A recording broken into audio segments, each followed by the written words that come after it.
Today we've had a national tragedy.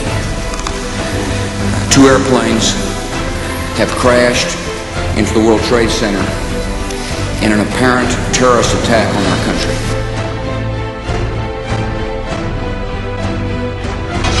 This just into our newsroom. A plane has crashed into the World Trade Center.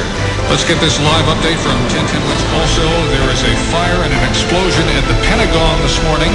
The very seat of our nation's defense apparently been targeted for another terrorism danger. Branches of the United States government evacuated this morning.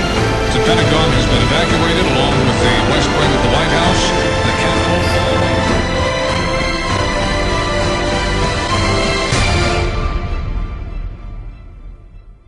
Good evening. Today, our fellow citizens, our way of life, our very freedom came under attack in a series of deliberate and deadly terrorist acts. These acts of mass murder were intended to frighten our nation into chaos and retreat. But they have failed. The search is underway for those who are behind these evil acts. We will make no distinction between the terrorists who committed these acts and those who harbor them. This is a day when all Americans from every walk of life unite in our resolve for justice and peace. America has stood down enemies before, and we will do so this time.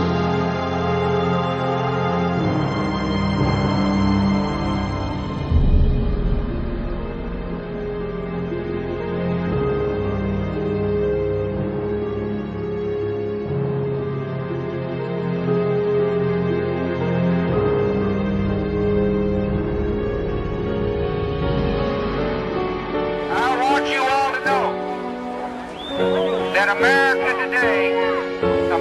today is on bended knee in prayer for the people whose lives were lost here, for the workers who work here, for the families who mourn.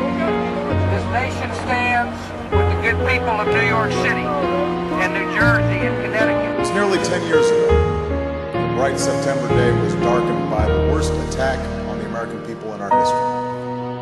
The images of 9/11 are seared into our national memory. Hijacked planes cutting through a cloudless September sky. The Twin Towers collapsing to the ground. Black smoke billowing up from the Pentagon. The wreckage of Flight 93 in Shanksville, Pennsylvania, where the actions of heroic citizens saved even more heartbreak and destruction. And yet we know that the worst images are those that were unseen to the world. The empty seat at the dinner table, the children who were forced to grow up without their mother or their father, parents who would never know the feeling of their child's embrace.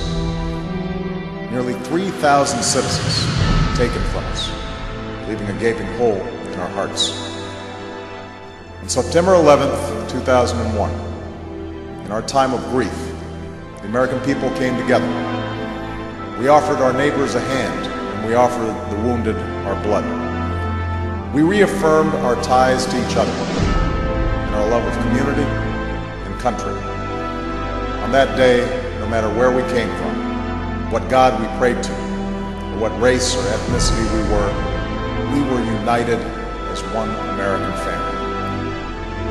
We were also united in our resolve to protect our nation and to bring those who committed this vicious attack to justice.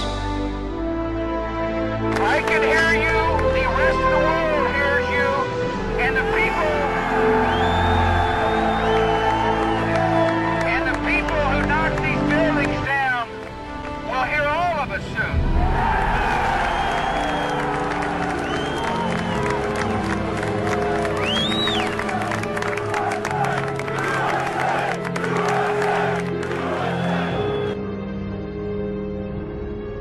Tonight, I can report to the American people and to the world. The United States has conducted an operation that killed Osama bin Laden, the leader of Al-Qaeda, and a terrorist who is responsible for the murder of thousands of innocent men, women. Eventually, September the 11th will be a date on the calendar. It'll be like Pearl Harbor Day. And for those of us who lived through it, it'll be a day we'll never forget.